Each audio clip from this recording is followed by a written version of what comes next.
Niko na ndugu yangu Baba Yu. Labda utuambie yale ambayo kwamba leo umeweza kuyashuhudia juu ya baraza kama hili la Eid, ambapo kwamba kwa upande wangu naona leo kuna tofauti kubwa kwa upande wa zile nukta ambazo kwamba yafaa zizungumzwe katika Eid baraza leo zimezungumzwa, isipokuwa tu tuongoja utekelezaji. Lakini alhamdulillah, masala si weji, masala ya maji, masala ya usalama, masala ya wagonjwa kama tulivyomsikia Bwana Harub akizungumza kuhusu wagonjwa na maiti ambao kwamba wamekwama pale, lazima tuwatembelee, tuwakomboe, tuwatoe pale, na wagonjwa pia tuwalipie, na mambo mingi yamezungumzwa. Kwa upande wako labda? Mimi kwanza nafurahi sana.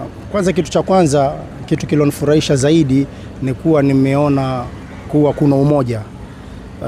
Ule umoja kwanza kunaweza kutufikisha sisi tukaweza malengo yetu kutimia. Ule umoja peke yake ni kuonesha kuwa kuna step kubwa sana kwanza sisi sahihi tumeweza kuita kama watu wa Mombasa. Na kama ni mazungumzo yanazungumzwa sana, lakini kutekelezwa ndio yanakuwa na uzito.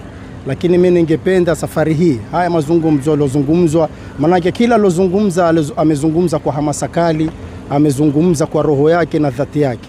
Basi mimi ningependa haya yalozungumzwa yote yatimie, kwa sababu yakitimia basi tumetimia hata sisi, kwa sababu sisi ndio yale mambo aliyozungumza ni sisi binadamu, mambo ya ugonjwa, mambo ya afya, ya maji, mambo yote ambayo yanatuhusu sisi wanadamu ndio leo tumeona amezungumzwa.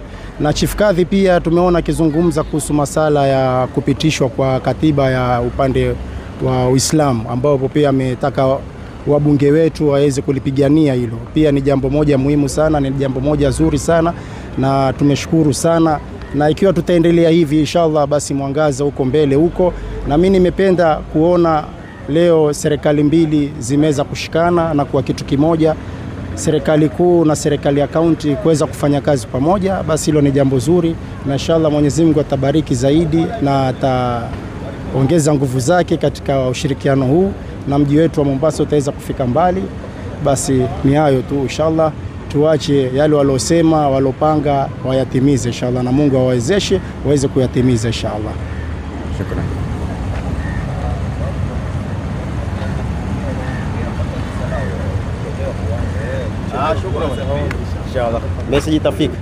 To get more videos of Abu Shuraim, don't forget to subscribe, like and share.